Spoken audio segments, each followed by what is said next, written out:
Hi friends, అందరికీ నమస్తే. నా పేరు Arjun. Welcome back to my channel Arjun లై అఫీషియల్. సో ఫ్రెండ్స్, ఈ వీడియోని పూర్తిగా చూడండి. ఏం జరిగిందని మీకు అర్థమవుతుంది. రీసెంట్గా ఒక పెళ్ళైన దంపతులు ట్రైన్లో వెళ్తున్నారు. పోతే సడన్గా దూకేశారనమాట. ఎందుకు, ఏమిటి, ఎలా అనేసి ఈ వీడియోలో చెప్పడం జరుగుతుంది. పూర్తిగా చూస్తే మీకు అర్థమవుతుంది అనమాట. అయితే వీళ్ళు హైదరాబాద్లో జగద్గిరిగుట్ట గాంధీనగర్ కాలనీలో ఉంటారనమాట.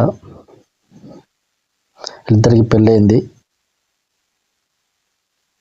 వీళ్ళు అనుకోకుండా వాళ్ళ బంధువుల ఇంటికి బయలుదేరారనమాట.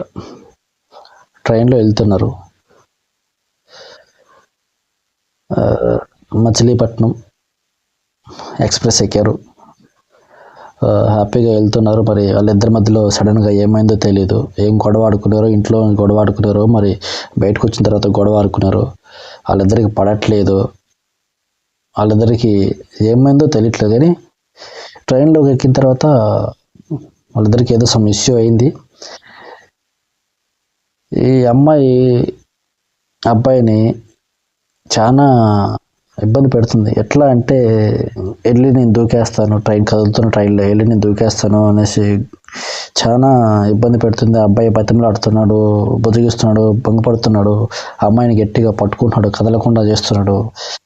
చాలా ఇబ్బంది పడుతుంది అనమాట ట్రైన్లో. ఇద్దరు ఇబ్బంది పడుతున్నారు. చూసేవాళ్ళు కూడా చాలామందికి అది ఇబ్బందిగా అనిపిస్తుంది. ఎందుకు ఇలా చేస్తున్నారు వీళ్ళకి ఏమైంది అనేసి చూసేవాళ్ళు కూడా అలాగే చూస్తున్నారు. వీళ్ళిద్దరి దిక్కే అసలు ఏంటి వీళ్ళ కథ, వీళ్ళ స్టోరీ ఏంటి అనేసి.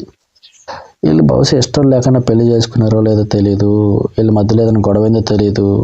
వీళ్ళిద్దరికి ఏమైందో కూడా తెలియదు. సడన్గా బాగా కొద్దిసేపు ఇద్దరు ట్రైన్లో ఇబ్బంది పడ్డారు. అమ్మాయి బాగా ఇబ్బంది పెట్టింది అబ్బాయిని. నేను దూకేస్తాను అనేసి పట్టుకుంటా ఉన్నా కానీ వదిలించుకొని కొంచెం అట్లా అవుతుంది. సడన్గా అమ్మాయి ఏమైందో తెలీదు, ఫుట్పాత్ పైకి వెళ్ళి ఉన్నట్టుండి దూకేసిందంట ట్రైన్లోంచి. సో ఈ అబ్బాయి భయపడిపోయారు. అయ్యో దూకేసింది, అనుకోకుండా వెళ్ళిపోయింది, సడన్గా ఇది నా పైకి వస్తుంది, నేనే ఇట్లా చంపేశాననేసి అనుకుంటారు. అనుకొని భయపడి ఈ అబ్బాయి నన్ను ఎక్కడ అరెస్ట్ చేస్తారో, ఎక్కడ నేనే చంపేశాననేసి అనుకుంటారు అనుకొని ఈ అబ్బాయి కూడా వెంటనే దూకేసాడు అనమాట. వెనకాలే దూకేసారు. ఏమైంది, తర్వాత ఇద్దరు చనిపోయారని తెలిసింది. అలా చేయకుండా ఉంటే బాగుండే కదా, హ్యాపీగా 100 ఏళ్ళ లైఫ్ ఉండే కదా. ఎందుకు ఇద్దరు ఇబ్బంది పడాల్సిన అవసరం ఏముంది, చనిపోవాల్సిన అవసరం ఏముంది? ఇన్ కేసు మీ ఇద్దరికి పడట్లేదు, కుదరట్లేదు, సెట్ కావట్లేదు, హ్యాపీగా కోర్టుకి వెళ్ళండి, విడాకులు తీసుకోండి, లేదంటే కూర్చోండి, మాట్లాడుకోండి. ప్రాబ్లమ్స్ ఉంటే సాల్వ్ అవుతాయి కదా మాట్లాడితే. చనిపోవాల్సినంత అవసరం ఏముంది? మీ ఫ్యామిలీకి చెప్పండి, మా ఇద్దరికి కుదరట్లేదు, మాకు వద్దు, మా ఇద్దరిని పక్కన పెట్టేసేయండి, మమ్మల్ని హ్యాపీగా బతకనే ఉంటాయని చెప్తే వాళ్ళు కూడా ఏదో ఒకటి మాట్లాడి చూసేవాళ్ళు కదా. ఈ రోజున మీకు మీరు డిసైడ్ అయిపోయి మీకు మీరు ఇట్లాంటి డెసిషన్ తీసుకోవడం వల్ల మీ లైఫ్లో, ఇద్దరి లైఫ్లో పోయినాయి కదా. తర్వాత మీ ఫ్యామిలీ కూడా సఫర్ అయి ఉంటారు, వాళ్ళు కూడా ఎంతో బాధపడి ఉంటారు. ఇంక లైఫ్ లాంగ్ బాధే కదా పోయినందుకు. సో కాబట్టి ఏదైనా సరే మనకు అంటూ ఒక ప్రాబ్లం వస్తే ఫస్ట్ మనం కూర్చొని మాట్లాడుకొని సెటిల్ చేసుకోవాలి. అప్పటికి అవ్వలేదంటే పేరెంట్స్కి చెప్పాలి. అప్పటికి కాలేదంటే దాని తర్వాత లీగల్గా ప్రొసీడ్ అవ్వాలి. అప్పుడు అక్కడ ఏం జరుగుతుందో దాన్ని బట్టి మీరు ప్రొసీడ్ అయితే మీ లైఫ్లో హ్యాపీగా ఉంటాయి. ఓకేనా? సో ఇదనమాట వీడియో. సో నేను ఒకటే చెప్పదలుచుకున్నాను ఫ్రెండ్స్ అందరికీ కూడా. ఒక ఇద్దరు వ్యక్తులకి ఏదైనా సమస్య వస్తే మాట్లాడుకోండి. ఫస్ట్